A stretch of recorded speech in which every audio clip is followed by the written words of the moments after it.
नमस्कार दोस्तों, कैसे हैं आप सभी। मैं विष्णु कुमार है आप सभी का अपने YouTube चैनल के इस वीडियो पर हार्दिक स्वागत करता हूं। दोस्तों, इस वीडियो में मैं आप लोगों को बिहार बोर्ड क्लास 10th इतिहास के 8वें चैप्टर प्रेस संस्कृति एवं विकास से संबंधित टोटल 80 VBI ऑब्जेक्टिव प्रश्न बताने वाला हूं, जो आप लोगों के फाइनल बोर्ड एग्जाम के लिए बहुत ही महत्वपूर्ण होंगे। दोस्तों, प्रेस संस्कृति एवं राष्ट्रवाद वाले चैप्टर से संबंधित यह हमारा पार्ट 2 वाला वीडियो है, जिसमें हमने 80 महत्वपूर्ण ऑब्जेक्टिव प्रश्न शामिल किया है। इसके पहले मैंने पार्ट 1 वाला वीडियो इस चैप्टर से संबंधित बना चुका है। अगर आपने अभी तक उस वीडियो को नहीं देखा है तो आप लोग जरूर से पार्ट 1 वाले वीडियो को देख लीजिएगा। उसका लिंक मैं अपने इस वीडियो के डिस्क्रिप्शन बॉक्स में दे दूंगा। यहाँ पर मैं आप लोगों को 80 से आगे के जो ऑब्जेक्टिव प्रश्न होंगे उन्हीं के बारे में बताऊंगा। तो चलिए यहाँ पर 81 नंबर के सवाल पर आने का प्रयास करते हैं। दोस्तों, यहाँ पर कहा गया है, भारत में छापे खाने के विकास से पहले किस माध्यम से साहित्य लिखा जाता था। आपको बाबू उस माध्यम का नाम बताना है जिस माध्यम से भारत में छापे खाने के विकास से पहले साहित्य को लिखा जाता था। आपके ऑप्शन है मशीन से, टाइपराइटर से, हाथ से लिखकर या फिर कंप्यूटर से।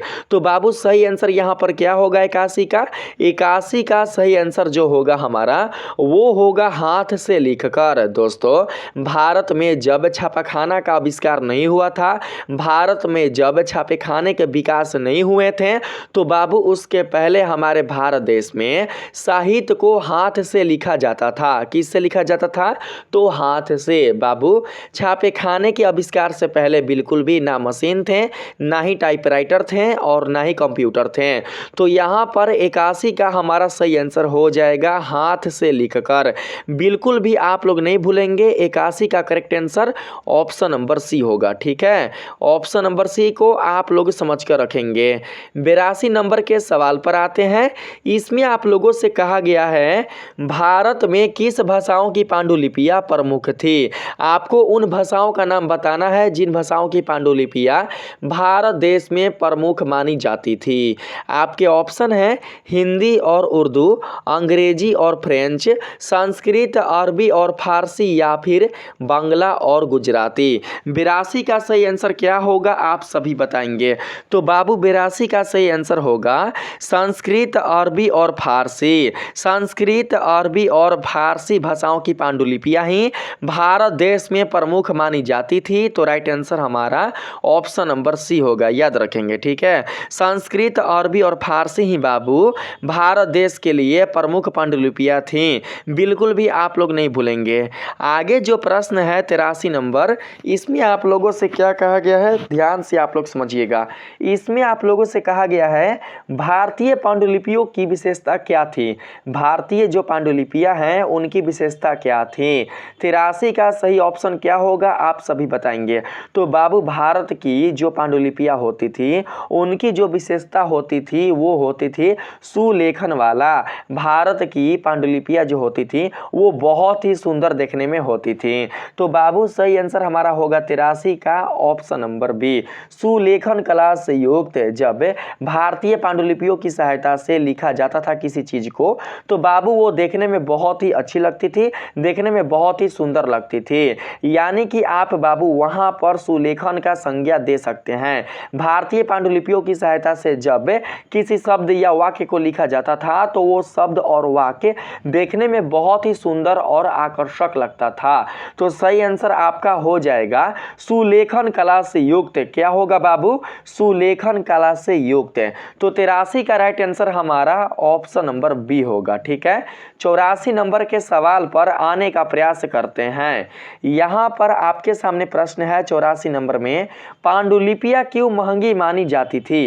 पांडुलिपियां जो होती थी बाबू वो क्यों महंगी मानी जाती थी। तो सही आंसर इसका होगा क्या? तो बाबू इसका जो सही आंसर होगा वो हो जाएगा ऑप्शन नंबर सी। क्यों? क्योंकि पांडुलिपियां नाजुक और दुर्लभ थी। क्या थी? नाजुक और दुर्लभ थी। सभी के पास पांडुलिपियां नहीं होती थी। जो लेखक होते थे, जो चित्रकार होते थे, जो बाबू लिखना जानते थे उन्हीं के पास पांडुलिपियाँ हुआ करती थी, सभी के पास बिल्कुल भी पांडुलिपियाँ नहीं हुआ करती थी, ताकि लोग क्या कर सकें, ताकि लोग लिख सकें, अपने लेखन को प्रदर्शित कर सकें। सबके पास बिल्कुल भी पांडुलिपियाँ उपलब्ध नहीं हुआ करती थी। पांडुलिपियाँ बाबू उन लोगों के पास ही हुआ करती थी छापे खाने के आविष्कार के पहले, जो लोग शिक्षित थे, जो लोग राजा महाराजा थे, जो लोग बड़े थे, जो लोग पूंजीपति थे, उन्हीं लोगों के पास पांडुलिपियाँ हुआ करती थी। राजाओं के पास पांडुलिपियाँ हुआ करती थी, सबके पास बिल्कुल भी पांडुलिपियाँ नहीं हुआ करती थी छापे खाने के आविष्कार के पहले। तो बाबू क्यों महंगी मानी जाती थी, आपको यही बताना है। तो याद रखेंगे, वे नाजुक और दुर्लभ थी, बहुत ही मुश्किल से पांडुलिपियाँ मिलती थी, बहुत ही मुश्किल से पांडुलिपियों का निर्माण किया जाता था, इसलिए पांडुलिपियाँ महंगी मानी जाती थी। तो 84 का सही आंसर हमारा ऑप्शन नंबर सी होगा। ठीक है, 85 नंबर के सवाल पर आते हैं। बाबू यहाँ पर कहा गया है पांडुलिपियों को कैसे सुरक्षित किया जाता था। बाबू आपको बताना है कि जब भारत में छापेखाने का आविष्कार नहीं हुआ था तो उसके पहले पांडुलिपियों को कैसे सुरक्षित किया जाता था। तो राइट आंसर यहाँ पर 85 का हमारा होगा सजिल्द करके। क्या करके बाबू, सजिल्द करके। सजिल्द करके ही पांडुलिपियों को सुरक्षित रखा जाता था। तो राइट आंसर हमारा हो जाएगा ऑप्शन नंबर सी। सुरक्षित इसलिए रखा जाता था क्योंकि पांडुलिपियाँ बहुत ही दुर्लभ और नाजुक हुआ करती थी और साथ ही महंगी भी हुआ करती थी, तो इसलिए पांडुलिपियों को सजिल्द करके रखा जाता था ताकि पांडुलिपियाँ बिल्कुल भी खराब ना हो सके। ठीक है, चलिए अगले नंबर के सवाल पर आते हैं।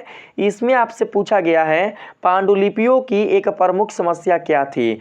प्रिंट की गड़बड़ी, लिखावट कठिन थी, चित्रों की भरमार या रोचक नहीं थी। तो सही आंसर 86 का हमारा होगा लिखावट कठिन थी। क्या थी बाबू, लिखावट कठिन थी।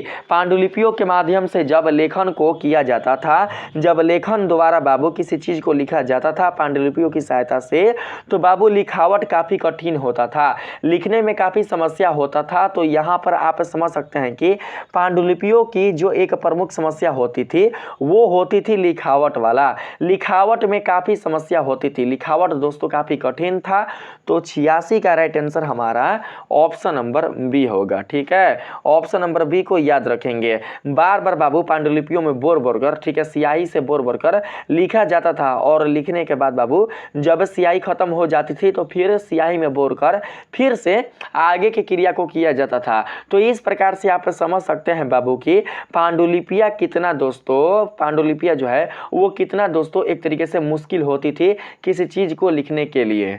यानी कि अगर हम किसी चीज़ को लिखें या कोई चीज़ अगर हम लिखना चाहें, चाहे दोस्तों कहानी हो, कविता हो या बाबू किसी चीज़ के लिए जुड़ा हुआ कोई भी अगर ग्रंथ हो, तो अगर हम उसे लिखना चाहें तो पांडुलिपियों की सहायता से वो चीज़ लिखना बहुत ही मुश्किल हो जाता था।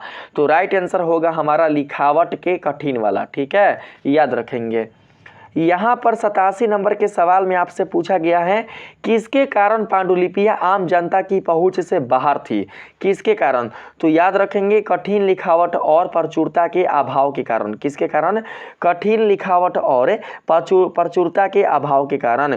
जो लोग पांडुलिपियों के माध्यम से लिखना जानते थे, जो लोग ये जानते थे कि किस तरीके से पांडुलिपियों का प्रयोग किया जाता है, किस तरीके से पांडुलिपियों का प्रयोग करके लिखा जाता है, वही लोग बाबू पांडुलिपियों की सहायता से लिखा करते थे। जिन लोगों को पता नहीं था कि पांडुलिपियों की सहायता से कैसे लेखन की क्रिया होती है, उन लोगों के पास पांडुलिपियां बिल्कुल भी नहीं होती थी और उन तक पहुंचना बहुत ही मुश्किल था पांडुलिपियों का। क्योंकि बाबू पांडुलिपियां उन्हीं लोगों के पास हुआ करती थी जो लोग कवि होते थे या फिर बाबू जो लोग लेखक होते थे या फिर जो सम्राट होते थे, जो राजा होते थे, उन्हीं के पास पांडुलिपियां उपलब्ध होती थी। किसानों के पास, मजदूरों के पास या फिर आम गरीब लोगों के पास बिल्कुल भी पांडुलिपियां उपलब्ध नहीं होती थी। आज से कई वर्ष पहले जब हमारे भारत देश में लिपि का आविष्कार नहीं हुआ था, जब हमारे भारत देश में छापे खाने का आविष्कार नहीं हुआ था, तो उसके पहले की हम बात बता रहे हैं दोस्तों। लिपि का तो आविष्कार हो गया था, लिपि का आविष्कार हुआ था तबे ना पांडुलिपियों की सहायता से लेखन की क्रिया किया जाता था। लिपि का आविष्कार हो गया था। अगर हम बात करें अक्षर को छापने का, किसी अक्षर को छापने का, तो बाबू अक्षर को छापने का जो छापे खाना है उसका आविष्कार बिल्कुल भी हमारे भारत देश में नहीं हुआ था। किसके पहले, तो बाबू पांडुलिपियों के आविष्कार हो जाने के पहले। ठीक है, यहाँ पर आप समझ सकते हैं कि पांडुलिपियों के आ जाने के बाद ही हमारे भारत देश में धीरे धीरे लंबे समय के बाद छापे खाने का आविष्कार हुआ था। और छापे खाने का आविष्कार हो जाने के बाद बाबू उसके बाद से जो लोग थे वो अब पांडुलिपियों के माध्यम से लेखन नहीं करते थे। ठीक है, चलिए अब हम बढ़ते हैं अगले नंबर के सवाल पर। यहाँ पर आपसे पूछा गया है बाबू, छापा खाने के आविष्कार ने भारत की स्थिति में क्या परिवर्तन किया? तो सही आंसर यहाँ पर हो जाएगा हमारा क्या? तो सही आंसर 88 का हो जाएगा ऑप्शन नंबर सी, तस्वीर बदल दी। क्या कर दी बाबू? तस्वीर बदल दी। तस्वीर कहने का मतलब स्वरूप ही बदल दिया।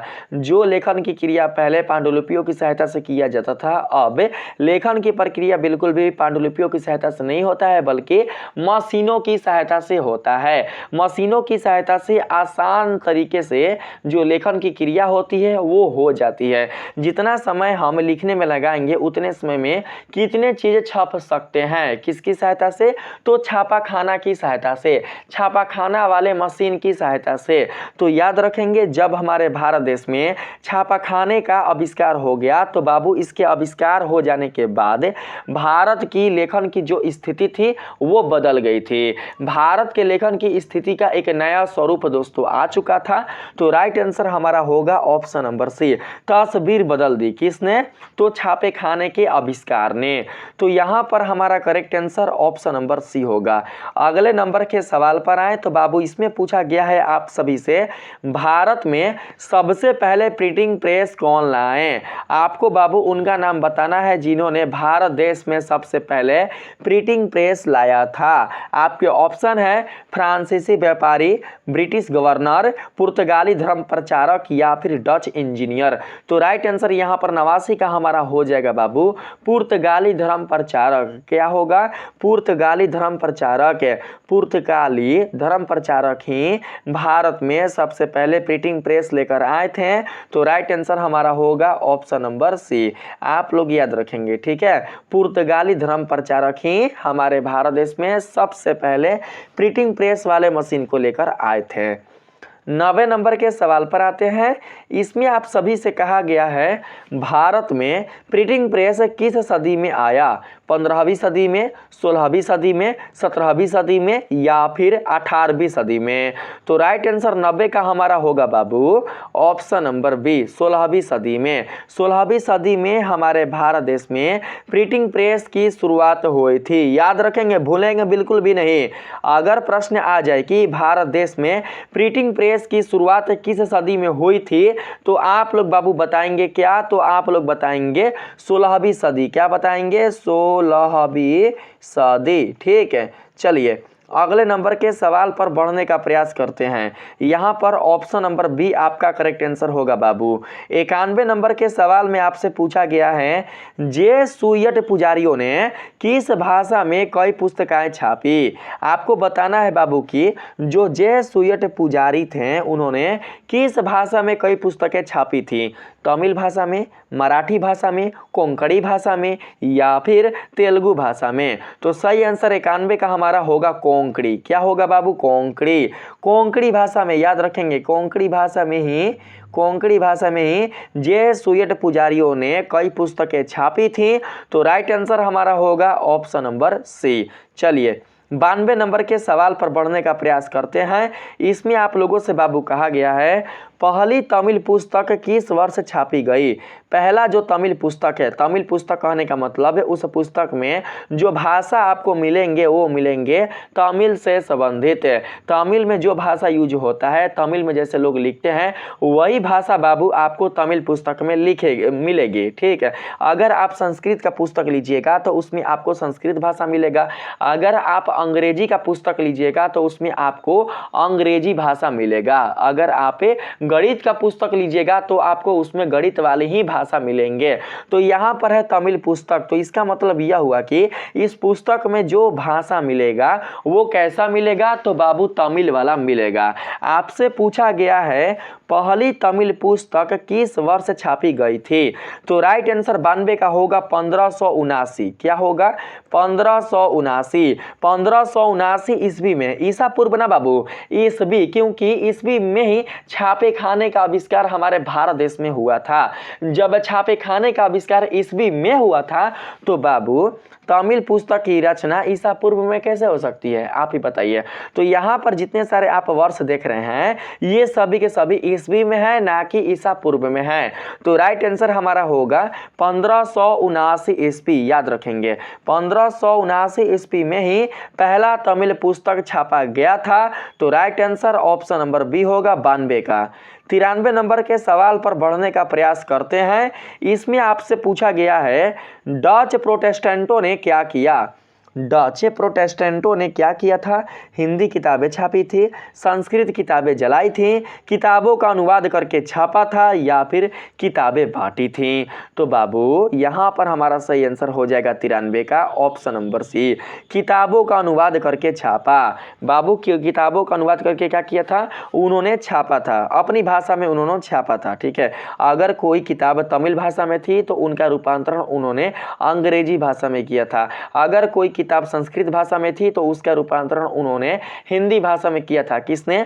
तो डच प्रोटेस्टेंटों ने। तो आप सभी बताएंगे बाबू यहाँ पर कि राइट आंसर क्या होगा। तो मैंने आपको बताइए दिया, यहाँ पर सही आंसर ऑप्शन नंबर सी होगा। ठीक ना, सारे क्वेश्चन बाबू आपके जो बुक है हिस्ट्री का उसके 8वें चैप्टर से ही संबंधित हैं, इसलिए आप लोग बिल्कुल भी ये मत सोचिएगा कि सर कहाँ से आप ऐसा प्रश्न लेकर आए हैं। सारे आपके चैप्टर से ही संबंधित प्रश्न हैं। ठीक है, चलिए अगले नंबर के सवाल पर बढ़ने का प्रयास करते हैं। इसमें कहा गया है भारत में समाचार पत्रों का उदय किस सदी की विशेषता है? बाबू आपको उस सदी का नाम बताना है जिस सदी की विशेषता भारत में समाचार पत्रों का उदय है। भारत में समाचार पत्रों का उदय किस सदी की विशेषता है जी? किस सदी में भारत में समाचार पत्रों का उदय हुआ था? तो सही आंसर 94 का हो जाएगा 19वीं सदी। क्या बाबू? 19वीं सदी। याद रखेंगे 19वीं सदी में ही भारत देश में समाचार पत्रों का उदय हुआ था। तो right answer option number C होगा। समाचार पत्रों के माध्यम से ही लोग अपने भावनाओं को दूसरे लोगों के समक्ष व्यक्त करने लग गए थे।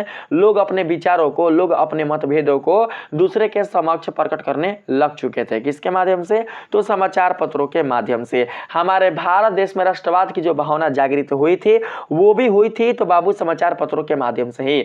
समाचार पत्रों के माध्यम से ही भारत देश के कोने कोने तक, भारत देश के दूर दूर तक के लोगों को बाबू पता चल चुका था कि अंग्रेजी जो नीति है वो कैसी है और कैसे हम इन नीतियों के खिलाफ जा सकते हैं, कैसे हम इन नीतियों के विरुद्ध आवाज उठा सकते हैं। इसीलिए बाबू जो कर्जन थे उन्होंने जो प्रेस है ना, जो प्रेस है उस पर उन्होंने बाबू प्रतिबंध लगा दिया था। उन्होंने प्रेस एक्ट को जारी करके भारतीय प्रेस पर उन्होंने प्रतिबंध लगा दिया था ताकि बिल्कुल भी राष्ट्रवादी जो विचारधारा है वो भारत के लोगों में फैल ना सके।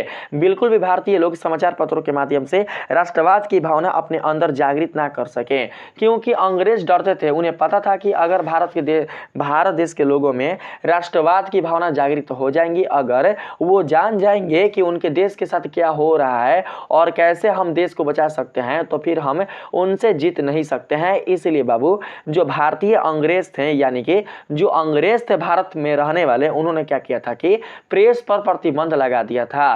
प्रेस पर बाबू उन्होंने रोक लगा दिया था ताकि बिल्कुल भी समाचार पत्रों का विस्तार एक से दूसरे क्षेत्रों तक ना हो सके। ठीक है, चलिए यहां पर हम लोग 95 नंबर के सवाल पर आने का प्रयास करते हैं।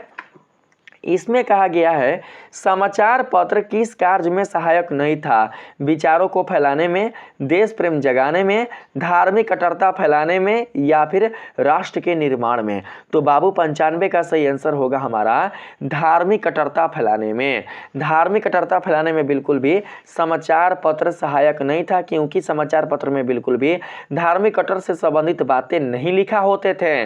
तो राइट आंसर बाबू होगा ऑप्शन नंबर सी, समाचार पत्र विचारों को फैलाने में, देश प्रेम जगाने में, देशभक्ति की भावना जगाने में और साथ ही राष्ट्र के निर्माण में सहायक तो थे, लेकिन धार्मिक कट्टरता को फैलाने में बिल्कुल भी सहायक नहीं थे, क्योंकि धार्मिक कट्टरता से संबंधित कोई भी बातें समाचार पत्र में नहीं हुआ करते थे।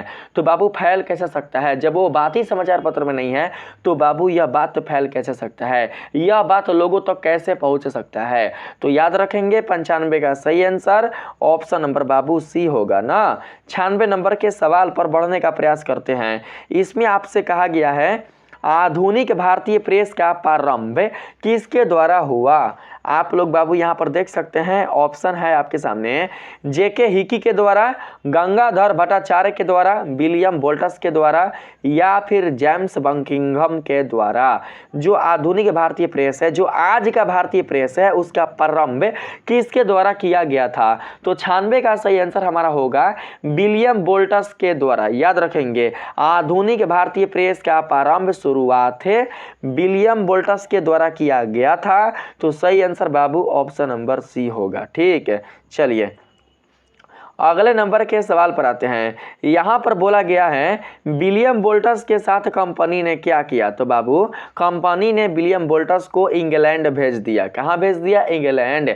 जहाँ से वो आए थे उन्हें वहीं पर भेज दिया गया था। तो 97 का सही आंसर हमारा हो जाएगा ऑप्शन नंबर बी। तो यहाँ पर आप लोग ऑप्शन नंबर बी को याद रखेंगे। ठीक, 98 नंबर के सवाल पर आते हैं।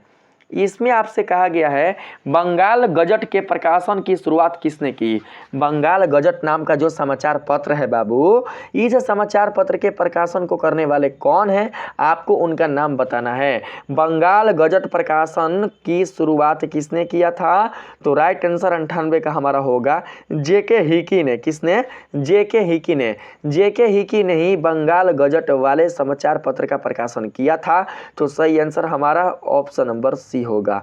99 नंबर के सवाल में कहा गया है हिकी को किस कारण सजा दी गई? हिकी कहने का मतलब जेके हिकी। ठीक है, जो आपने अभी जाना। कहा गया है बाबू हिकी को किस कारण सजा दी गई? तो याद रखेंगे आप लोग, यहाँ पर सही आंसर होगा कंपनी की आलोचना करने पर। हिकी ने अपने समाचार पत्र में कंपनी की आलोचना की थी। जो कंपनी है उसके बारे में दोस्तों बताया था। कंपनी का जो काला स्वरूप है, उस काली स्वरूप के बारे में उसने अपने समाचार पत्र के माध्यम से लोगों तक पहुंचाया था। तो बाबू कंपनी ने क्रोध में आकर हिकी को क्या किया था? हिकी को इंग्लैंड भेज दिया था। ठीक है, तो यहां पर प्रश्न में आपसे कहा गया है कि हिकी को किस कारण सजा दी गई? तो याद रखेंगे बाबू कंपनी की आलोचना करने पर। क्या करने पर? कंपनी की आलोचना करने पर, कंपनी के खिलाफ जाने पर, कंपनी की जो बाबू काली बातें हैं, जो बाबू वो जो भी मतलब कंपनी हमारे देश के साथ जो भ्रष्टाचार कर रही थी, उन भ्रष्टाचारों की बातें जब उसने अपने समाचार पत्र में छापी तो इससे कंपनी भड़क गई और हिकी को इंग्लैंड भेज दी। ठीक है, ऑप्शन नंबर सी को याद रखेंगे। 100 नंबर सवाल है 1780 में दूसरा समाचार पत्र कौन सा था? 1780 में छापा गया दूसरा समाचार पत्र कौन सा है? Calcutta carrier, India gazette, Madras gazette या फिर बम्बई गजट? तो राइट आंसर 100 का बाबू होगा हमारा इंडिया गजट। क्या होगा? India gazette. तो याद रखेंगे ऑप्शन नंबर बी 100 का बिल्कुल राइट आंसर होगा। 101 नंबर के सवाल में आपसे पूछा गया है 18वीं सदी के अंत तक कौन से समाचार पत्र बंगाल में छपते थे? आपको उन समाचार पत्रों का नाम बताना है बाबू जो कि 18वीं सदी के अंत तक भी बंगाल में छपते थे। ठीक है, छपते थे। ठीक है, तो सही आंसर यहाँ पर हमारा हो जाएगा कलकत्ता कैरियर और एशियाटिक मिरर। 101 का सही आंसर हो जाएगा हमारा बाबू option number B, Calcutta courier और एशियाटिक मिरर। यही समाचार पत्र 18वीं सदी के अंत तक भी बंगाल में छपते थे, प्रकाशित होते थे। तो सही आंसर हमारा होगा ऑप्शन नंबर बी। 102 नंबर के सवाल पर आए तो बाबू इसमें आपसे कहा गया है, देखिए इसमें पूछा गया है बम्बई गजट और हेराल्ड किस स्थान से प्रकाशित होते थे? आपको बाबू उस स्थान का नाम बताना है जिस स्थान से बम्बई गजट और हेराल्ड वाले समाचार पत्र का प्रकाशन हुआ करता था। तो सही आंसर होगा 102 का ऑप्शन नंबर सी, यानी कि बम्बई। क्या होगा? बम्बई। याद रखेंगे बम्बई। ऑप्शन नंबर सी बिल्कुल राइट आंसर होगा। ठीक है, बम्बई। बम्बई से ही बम्बई गजट और हेराल्ड वाले समाचार पत्रों का प्रकाशन होता था। तो सही आंसर बाबू ऑप्शन नंबर सी होगा। 103 नंबर के सवाल में आपसे पूछा गया है इन समाचार पत्रों की विशेषता क्या थी? किन समाचार पत्रों की विशेषता? तो बाबू यहाँ पर जो आपने बम्बई गजट और हेराल्ड वाले समाचार पत्र देखा, इन्हीं समाचार पत्रों के बारे में आपसे पूछा गया है। ठीक, ये जो आप दो समाचार पत्र देख रहे हैं, इन दो समाचार पत्रों के बारे में आपसे पूछा जा रहा है कि इन समाचार पत्रों की विशेषता क्या थी? वो दैनिक थे, प्रचार से प्रेरित थे, पूरक थे, प्रतिस्पर्धी नहीं थे, रंगीन छपते थे? तो सही आंसर होगा हमारा ऑप्शन नंबर सी, पूरक थे लेकिन बिल्कुल भी प्रतिस्पर्धी नहीं थे, एक दूसरे के विवादी बिल्कुल भी नहीं थे। तो राइट आंसर 103 का हमारा ऑप्शन नंबर सी होगा। याद रखेंगे। ठीक है, ऑप्शन नंबर सी बिल्कुल करेक्ट आंसर होगा। और प्रति सप्ताह बाबू हर एक सप्ताह ये छपते थे, अलग अलग दिन निश्चित होता था। अगर बुधवार को छपता होगा, अगर बुधवार को बम्बई गजट प्रकाशित होता होगा तो हो सकता है बृहस्पतिवार को हेराल्ड वाला जो समाचार पत्र है वो प्रकाशित होता होगा। हर सप्ताह बाबू ये दोनों समाचार पत्र प्रकाशित होते थे, लेकिन सप्ताह के अलग अलग दिन। ठीक है, यहाँ पर आपसे प्रश्न किया गया है 104 नंबर में, भारतीयों द्वारा प्रकाशित प्रथम समाचार पत्र कौन सा था? Calcutta journal, Bengal gazette, India gazette या फिर हिंदुस्तान समाचार पत्र? भारतीयों के द्वारा प्रकाशित। याद रखेंगे बाबू, अंग्रेजों के द्वारा प्रकाशित नहीं बल्कि भारतीयों के द्वारा प्रकाशित, भारत देश के नागरिकों के द्वारा प्रकाशित जो प्रथम समाचार पत्र है उसका नाम क्या है? तो याद रखेंगे बाबू सही आंसर होगा हमारा बंगाल गजट। क्या है? बंगाल गजट। अब ऐसा ना कि आप लोग भारत का नाम सुनकर इंडिया गजट मार देना, तो गलती हो जाएगा। इंडिया गजट नहीं होगा, क्या होगा? बंगाल गजट। 104 का राइट आंसर हमारा ऑप्शन नंबर बी बिल्कुल करेक्ट आंसर होगा। अगला प्रश्न है, जेम्स सिल्क बकिंघम को किस वर्ष इंग्लैंड भेज दिया गया? बाबू एक थे यहाँ पर समाचार पत्र प्रकाशित करने वाले व्यक्ति जिनका नाम है जेम्स सिल्क बकिंघम। आपको बताना है कि जेम्स सिल्क बकिंघम को किस वर्ष इंग्लैंड भेज दिया गया था? तो राइट आंसर 105 का हमारा होगा 1823 ईस्वी। 1823 ईस्वी में ही इन्हें इंग्लैंड भेज दिया गया था अंग्रेजों के द्वारा। 106 नंबर के सवाल में पूछा गया है, निम्नलिखित में से किस वर्ष में संवाद कौमुदी प्रकाशित हुआ था? बाबू एक समाचार पत्र है जिसका नाम है संवाद कौमुदी। आपको बताना है कि किस वर्ष संवाद कौमुदी वाला समाचार पत्र प्रकाशित हुआ था। तो 106 का राइट आंसर होगा हमारा 1821 ईस्वी। कब बाबू? 1821 है कहीं पर? तो है ऑप्शन नंबर बी बिल्कुल राइट आंसर होगा। याद रखेंगे ऑप्शन नंबर बी। 107 नंबर के सवाल में आपसे पूछा गया है बाबू, संवाद कौमुदी के संस्थापक कौन थे? संवाद कौमुदी वाले समाचार पत्र का प्रकाशन करने वाले कौन थे? संवाद कौमुदी के समाचार पत्र का जो संस्थापक है वो कौन थे? उनका नाम आपको बताना है। तो 107 का सही आंसर होगा राजा राम मोहन राय। क्या बाबू? राजा राम मोहन राय। याद रखेंगे संवाद कौमुदी के संस्थापक राजा राम मोहन राय थे। तो राइट आंसर हमारा ऑप्शन नंबर ए 107 का होगा। अगला सवाल है बाबू यहाँ पर, किस वर्ष में राजा राम मोहन राय ने संवाद कौमुदी अखबार की शुरुआत की? आपको बाबू बताना है कि राजा राम मोहन राय ने संवाद कौमुदी अखबार की शुरुआत किस वर्ष से की थी? वर्ष का नाम आपको बताना है। तो कुछ नहीं, बस इसका राइट आंसर जो होगा वो हो जाएगा आपका बाबू ऑप्शन नंबर बी 1821। 1821 याद रखेंगे। इसी वर्ष राजा राम मोहन राय ने संवाद कौमुदी अखबार की शुरुआत भारत देश में की थी। ठीक है, चलिए आते हैं अगले प्रश्न पर बाबू। इसमें पूछा गया है, संवाद कौमुदी अखबार किस भाषा में प्रकाशित हुआ था? बाबू संवाद कौमुदी राजा राम मोहन राय द्वारा जारी किया गया जो समाचार पत्र है, उस समाचार पत्र में जो भाषा थी वो कैसी थी? यानी कि भाषा बाबू किस प्रकार की थी? हिंदी थी, संस्कृत थी, फारसी थी या फिर बंगाली थी? आपको भाषा का नाम बताना है। बताना है कि संवाद कौमुदी अखबार किस भाषा में प्रकाशित हुई थी, उसका बाबू प्रकाशन किस भाषा में हुआ था? तो राइट आंसर 109 का होगा फारसी। क्या होगा? फारसी। फारसी को ही उर्दू कहा जाता है ना। तो correct answer Munna option number C होगा। अगला सवाल 110 नंबर, इसमें आपसे पूछा गया है संवाद कौमुदी और मीरातुल अखबारों की शुरुआत किसने की थी? बाबू आपको उनका नाम बताना है जिन्होंने संवाद कौमुदी और मीरातुल वाले अखबारों का शुरुआत किया था। तो बाबू जब संवाद कौमुदी की शुरुआत राजा राम मोहन राय ने किया था तो इसका मतलब यह है कि मीरातुल अखबार का भी शुरुआत करने वाले राजा राम मोहन राय ही होंगे। तो यहाँ पर 110 का राइट आंसर क्या होगा? तो राजा राम मोहन राय। क्या होगा? राजा राम मोहन राय, याद रखेंगे। 110 का आपका correct answer Babu option number A होगा ना। 111 नंबर के सवाल में आपसे पूछा गया है दैनिक बंबई अखबार किस शहर से प्रकाशित हुआ था? दैनिक बंबई बाबू एक अखबार है, उस अखबार का नाम है दैनिक बंबई। आपको बताना है कि दैनिक बंबई वाले अखबार का प्रकाशन किस शहर में हुआ था? दिल्ली में, बंबई में, कोलकाता में या मद्रास में? तो 111 का करेक्ट आंसर होगा बंबई। याद रखेंगे Munna, Bombay. Option number B 111 का बिल्कुल सही आंसर होगा। 112 नंबर सवाल में पूछा गया है 1830 में बंगदत्त की स्थापना किसके प्रयास से हुई थी? बंगदत्त की जो स्थापना है 1830 ईस्वी में वो किसके प्रयास से हुई थी जी? राजा राम मोहन राय के प्रयास से, द्वारिकानाथ टैगोर के प्रयास से, प्रसन्न कुमार टैगोर के प्रयास से या फिर सभी से? तो सही आंसर होगा बाबू सभी से। क्या होगा? सभी से। इन सभी के प्रयास से ही 1830 ईस्वी में बंगदत्त की स्थापना हुई थी। तो करेक्ट आंसर हमारा ऑप्शन नंबर डी होगा। अगला प्रश्न है 1831 में प्रकाशित जामे जमशेद अखबार के संस्थापक कौन थे? बाबू संस्थापक का नाम आपको बताना है, ठीक है। उनका जो अखबार का नाम है वो है जामे जमशेद। बताएंगे कि जामे जमशेद अखबार का प्रकाशन करने वाले कौन है?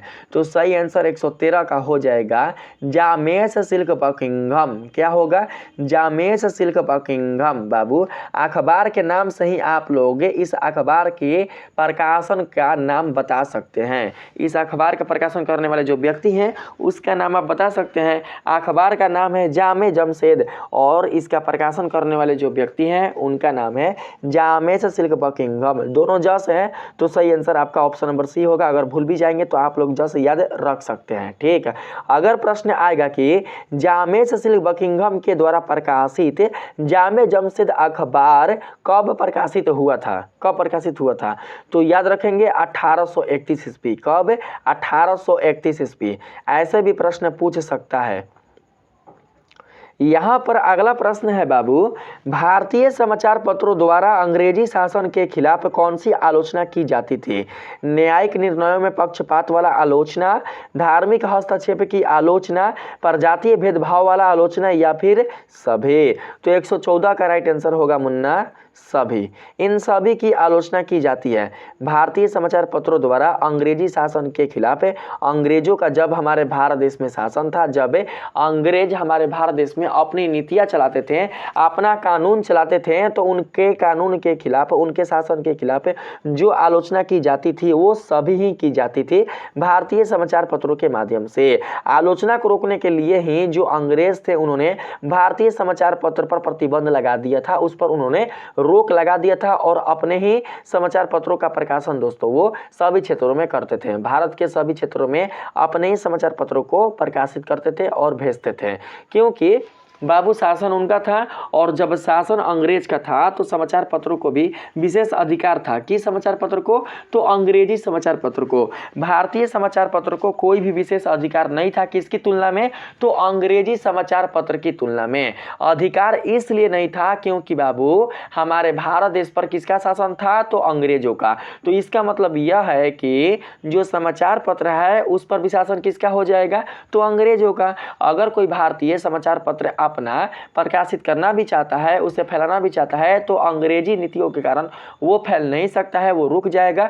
अगर ज़्यादा भारतीय लोग करेंगे उसे ज़बरदस्ती फैलाने का, तो अंग्रेज क्या कर सकते हैं? उसे फौरन उठाकर जेल में डाल सकते हैं और डाले भी थे। तो सही आंसर आप लोग याद रखेंगे सभी होगा, ऑप्शन नंबर डी वाला। अगला प्रश्न है 115 नंबर में बाबू।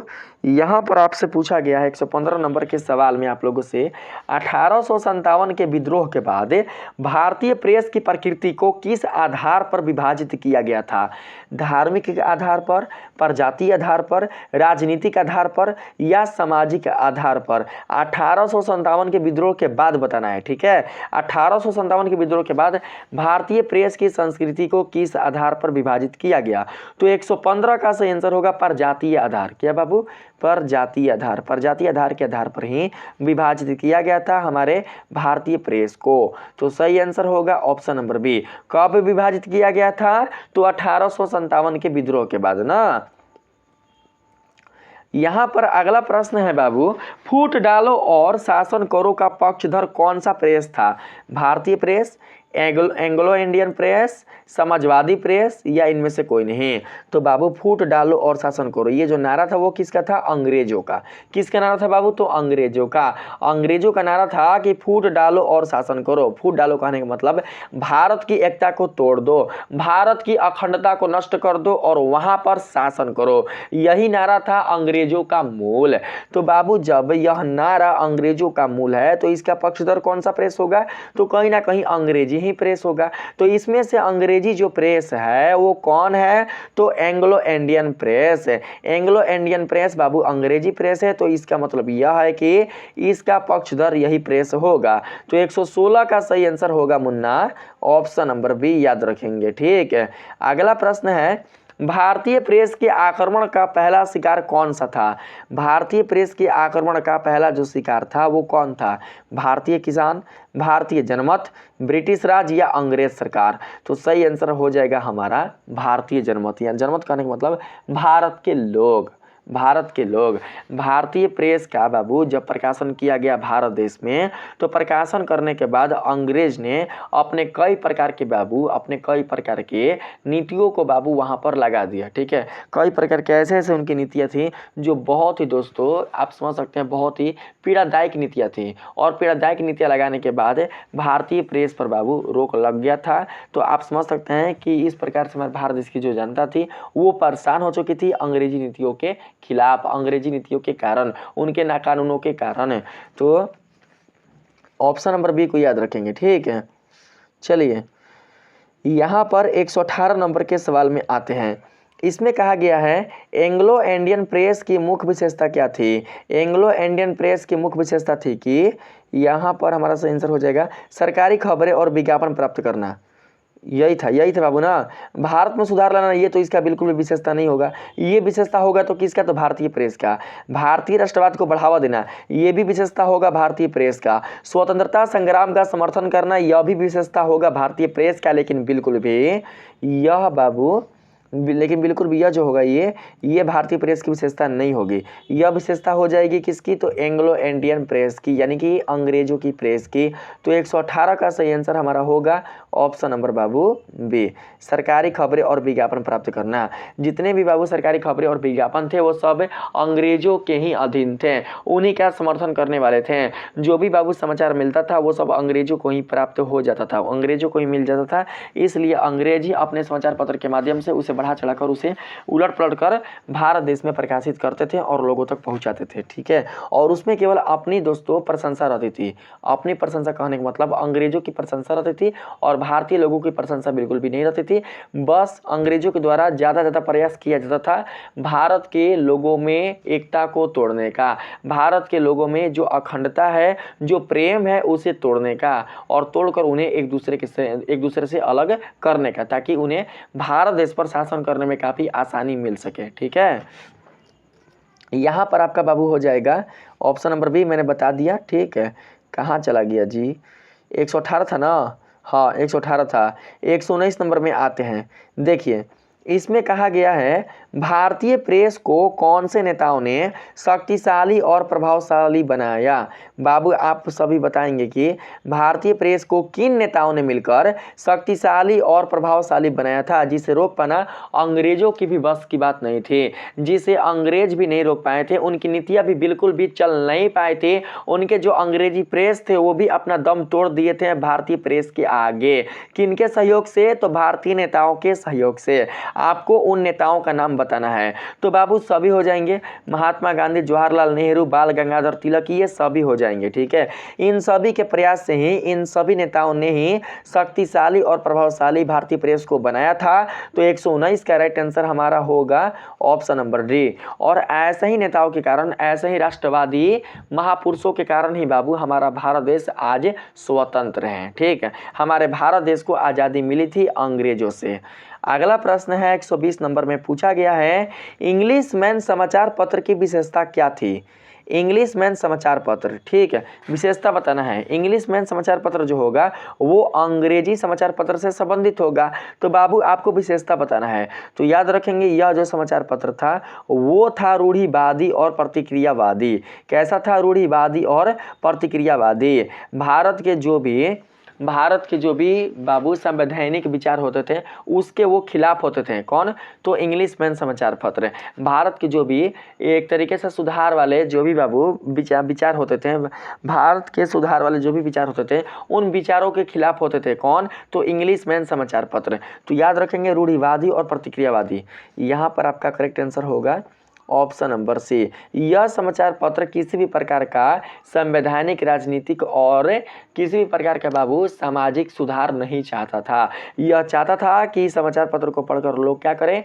लोग अपने में ही दोस्तों एक दूसरे के साथ क्रूरता करना शुरू कर दें। एक दूसरे के अंदर मतलब एक दूसरे के समक्ष वो अपने आप में क्या करें? एक दूसरे के समक्ष असंतुष्टता व्यक्त करना शुरू कर दें। ठीक है, ऐसे उन्होंने, अंग्रेजों ने हमारे भारत देश को तोड़ने का प्रयास किया है ताकि लोग एक दूसरे से झगड़ा करें। हम भारतीय लोगों को ही एक दूसरे से लड़वा दें और एक दूसरे से भारतीय लोग मरकर अपने इस देश में मर जाए और हमें यह भूमि मिल जाए शासन करने के लिए। ठीक है, ऐसा दोस्तों विचार था अंग्रेजों का।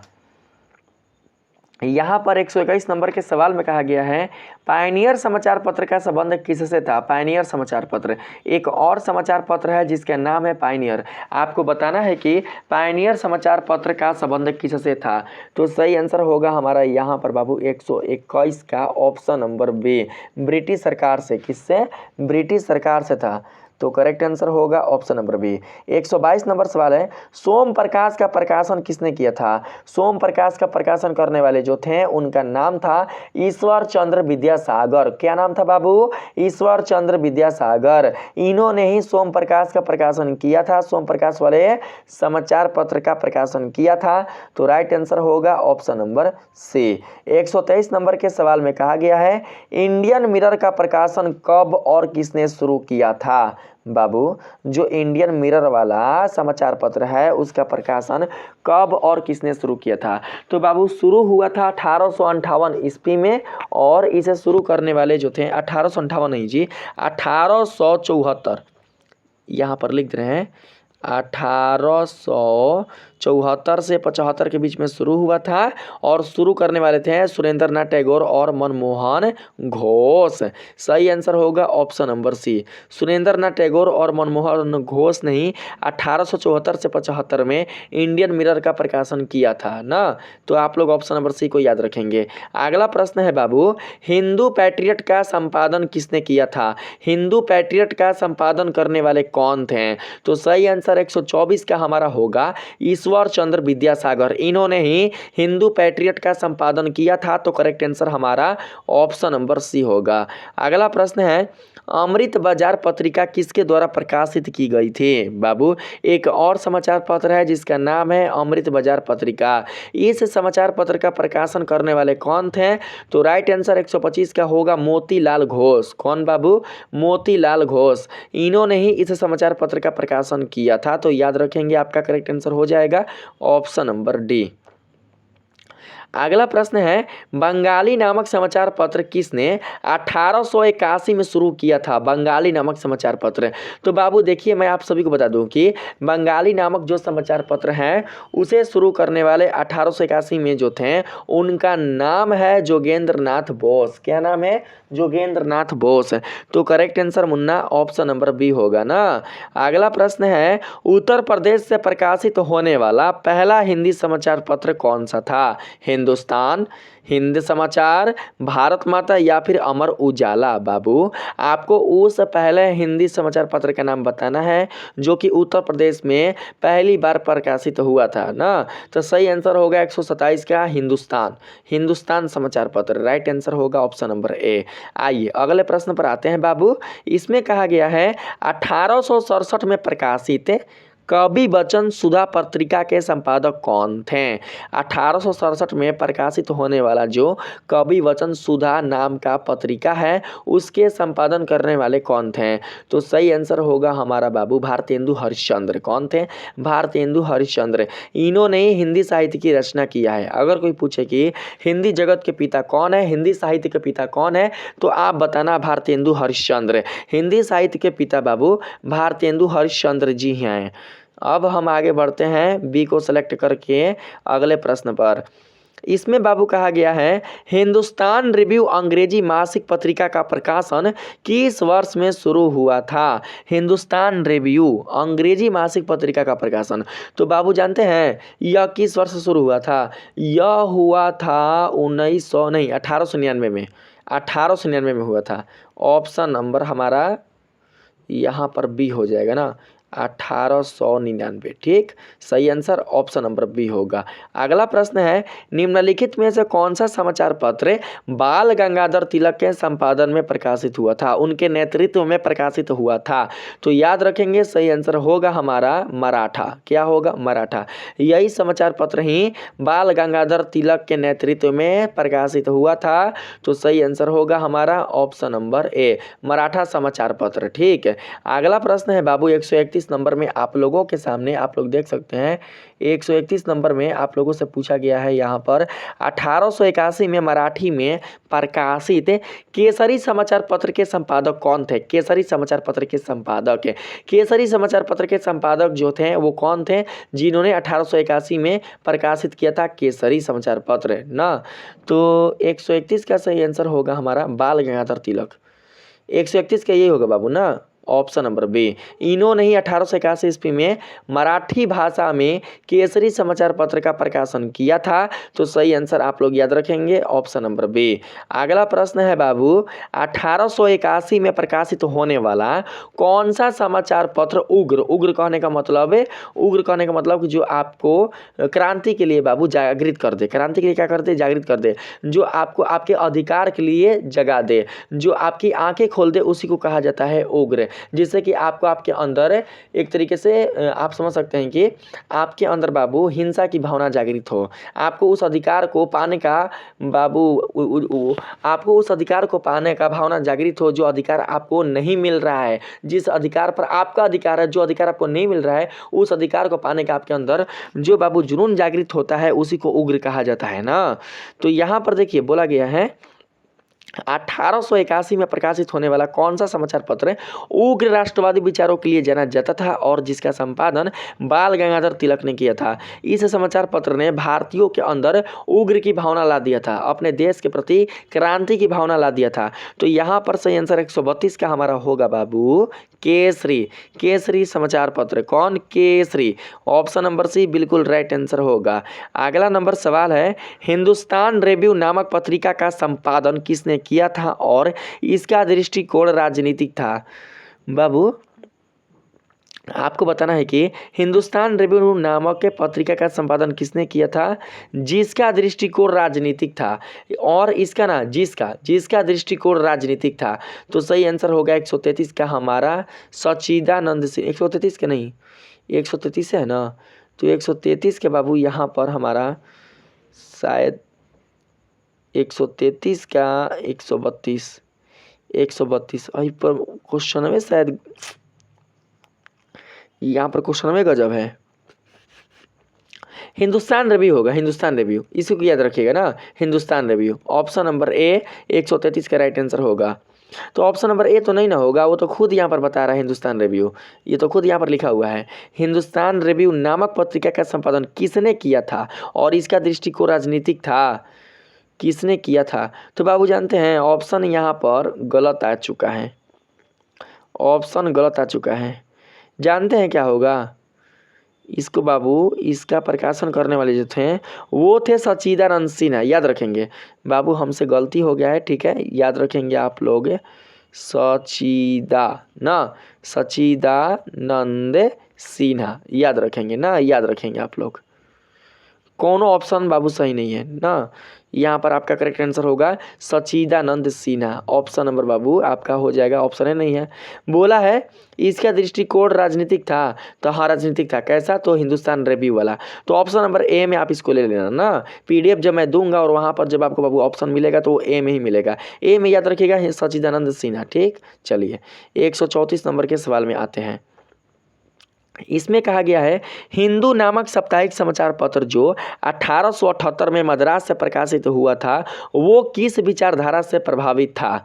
बाबू हिंदू नामक साप्ताहिक जो समाचार पत्र है जो सप्ताह में एक ही बार जारी होता था, तो बाबू वो जब मद्रास से प्रकाशित हुआ था 1878 में, तो वो किस विचारधारा से प्रभावित था? तो याद रखेंगे सही आंसर होगा राष्ट्रवाद की विचारधारा से। किससे? राष्ट्रवाद की विचारधारा से। तो सही आंसर होगा ऑप्शन नंबर ए। 135 नंबर सवाल है बाबू, इंदु प्रकाश नामक अंग्रेजी साप्ताहिक समाचार पत्र का प्रकाशन किस वर्ष में हुआ था? हिंदू प्रकाश नामक अंग्रेजी साप्ताहिक समाचार पत्र का प्रकाशन पूछा गया है, ठीक ना, किस वर्ष हुआ था? तो सही आंसर 135 का हमारा हो जाएगा 1862 ईस्वी में। कब बाबू? 1862 ईस्वी में, ठीक है। चलिए यहाँ पर आपका बाबू हो चुका है 135 तक प्रश्न सोल्व। ऑप्शन नंबर बी को याद रखेंगे 1862। हमें इसमें ले जाना है 80 को प्रश्न है ना जी, तो चलना है 80 को है तो 8 दूनी के 16 160 तक।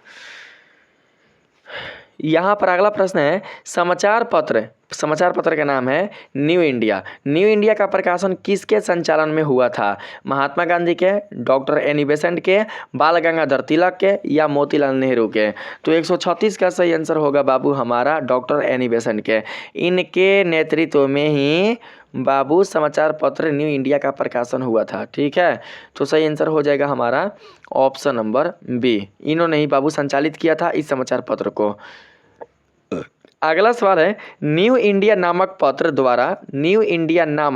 समाचार पत्र द्वारा किस नारे को जन जन तक पहुंचाया गया? किस नारे को जन जन तक पहुंचाया गया? तो स्वराज हमारा जन्मसिद्ध अधिकार है। नहीं, होम रूल को बाबू, होम रूल को, इसको नहीं, होम रूल को ना, होम रूल याद रखेंगे। 137 करेक्ट आंसर होगा home rule. Option number C बिल्कुल करेक्ट आंसर होगा। जन जन कहने का मतलब लोगों तक पहुंचाया गया। किसके माध्यम से? तो न्यू इंडिया वाले समाचार पत्र के माध्यम से। अगला प्रश्न है महात्मा गांधी द्वारा संपादित पत्र कौन से थे?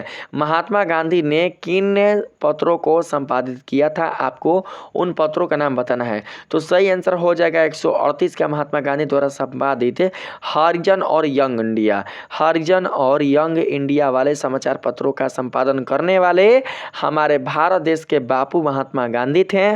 तो सही answer Babu option number A होगा। यहाँ पर अगला प्रश्न है महात्मा गांधी ने प्रेस का उपयोग किस कार्य के लिए किया? तो याद रखेंगे राष्ट्रवादी आंदोलन और अपने विचारों के प्रचार के लिए, अपने विचारों को फैलाने के लिए, भारत के सभी नागरिकों में राष्ट्रवाद की भावना जागृत करने के लिए, ताकि वो अपने भारत देश के लिए, अपने भारत देश की स्वतंत्रता के लिए अंग्रेजों के खिलाफ, अंग्रेजों के बाबू मनमानी जो नीतियाँ हैं उनके खिलाफ आवाज़ उठा सकें। तो सही आंसर आप लोग याद रखेंगे ऑप्शन नंबर सी। अगला प्रश्न है 140 नंबर में बाबू समाचार पत्रों का राष्ट्रीय आंदोलन पर क्या प्रभाव पड़ा? तो समाचार पत्रों का राष्ट्रीय आंदोलन पर जो प्रभाव पड़ा था वो कैसा पड़ा था? तो बाबू सही आंसर हो जाएगा आंदोलन को एक नई दिशा दी। आंदोलन को एक नई दिशा दी, समाचार पत्रों के माध्यम से ही आंदोलन को एक नया दिशा मिला था। तो right answer option number B होगा। यहाँ पर नेक्स्ट प्रश्न है महात्मा गांधी के लेखन से किसे प्रोत्साहन मिला? सरकार को, विदेशी पत्रकारिता को, क्षेत्रीय पत्रकारिता को या फिर ब्रिटिश समाचार पत्रों को? तो याद रखेंगे इसका सही आंसर हो जाएगा क्षेत्रीय पत्रकारिता को। किसको? क्षेत्रीय पत्रकारिता को। इन्हीं को ही बाबू, क्षेत्रीय पत्रकारिता को ही महात्मा गांधी के लेखन से काफ़ी प्रोत्साहन मिला था, काफ़ी दोस्तों उनके अंदर मोटिवेशन मिला था, जागृति मिला था। तो सही आंसर आपका सी होगा। यहाँ पर अगला प्रश्न है, समाचार पत्रों ने राष्ट्रवादी आंदोलन के अलावा और किस क्षेत्र को प्रोत्साहित किया? यहाँ पर ऑप्शन है धार्मिक गतिविधियों को, पर्यटन विकास को, शिक्षा आर्थिक विकास एवं औद्योगिकरण को, या फिर फिल्म उद्योग को। तो याद रखेंगे शिक्षा आर्थिक विकास एवं औद्योगिकरण को।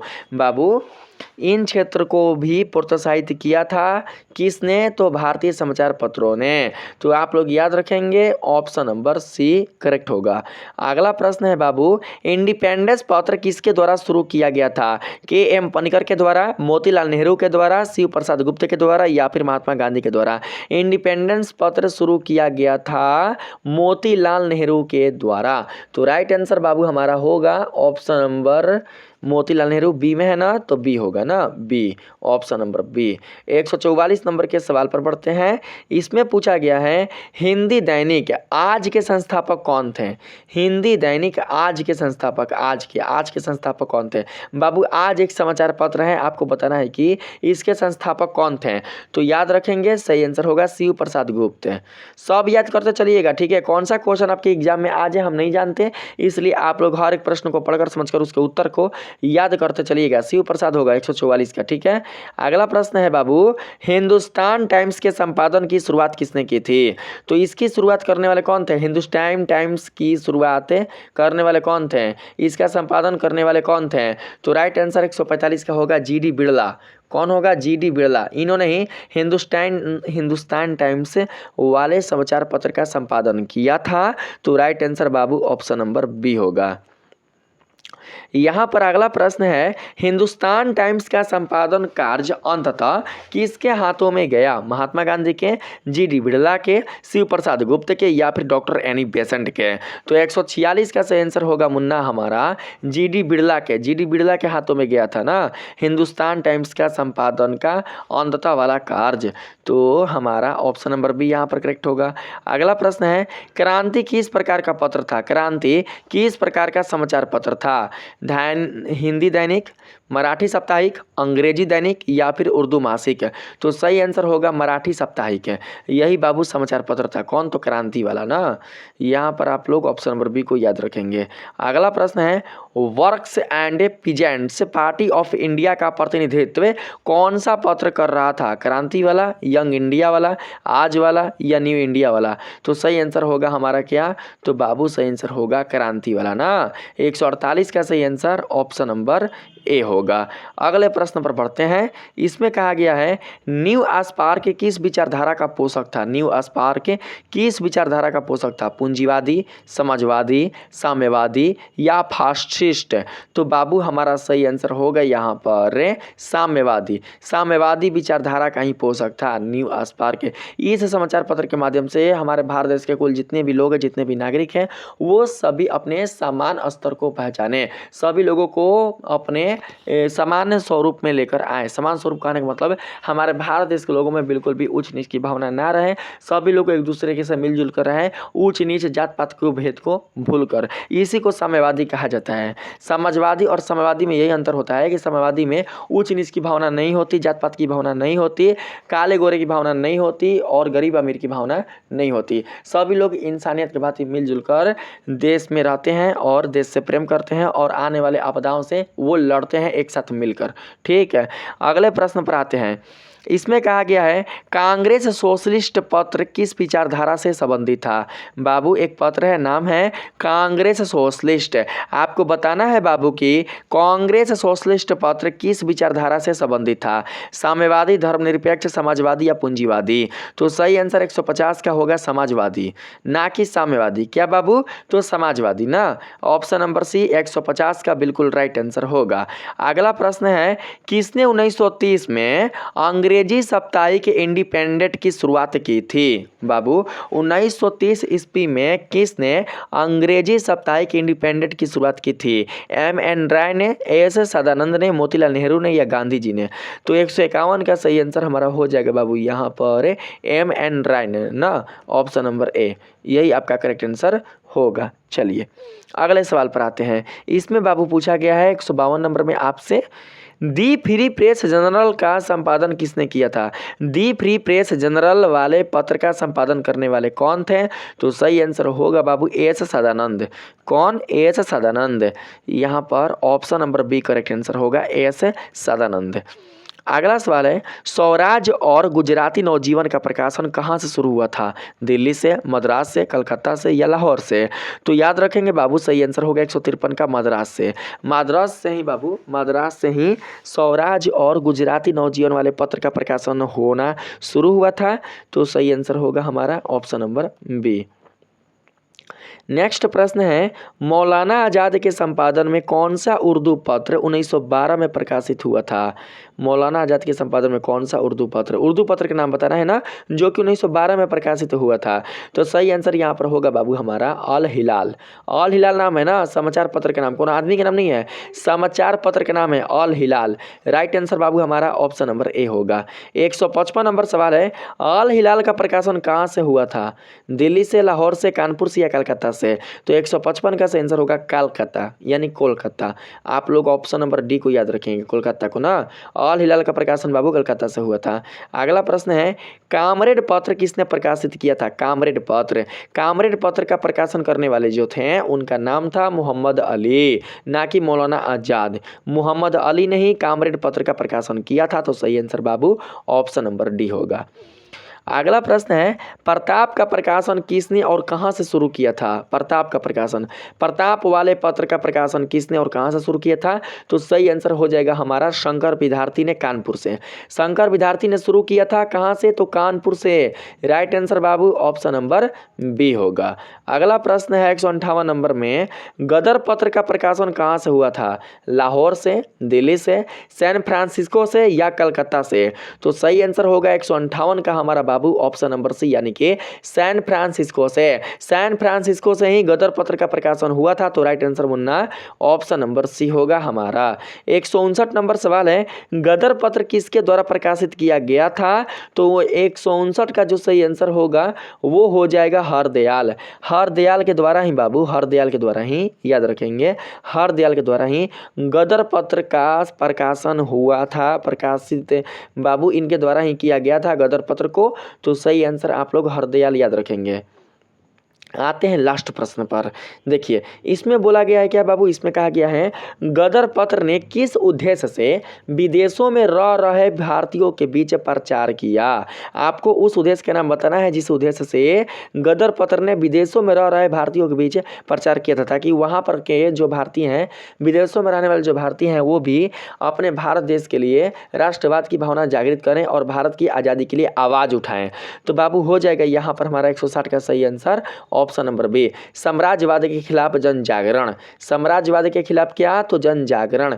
राइट आंसर बाबू ऑप्शन नंबर बी होगा। तो इस वीडियो में मैंने आपको बाबू जो आपका 8 चैप्टर है ना, प्रेस संस्कृति और राष्ट्रवाद, उससे संबंधित 80 महत्वपूर्ण वीवीआई ऑब्जेक्टिव प्रश्न बता दिया। अगर दोस्तों आपको यह वीडियो अच्छा लगा है तो आप लोग जरूर से इस वीडियो को लाइक करिएगा, चैनल को बेल आइकन के साथ जरूर से सब्सक्राइब कर लीजिएगा। मिलते हैं फिर से एक नए वीडियो के साथ, तब तक के लिए आप सभी को धन्यवाद।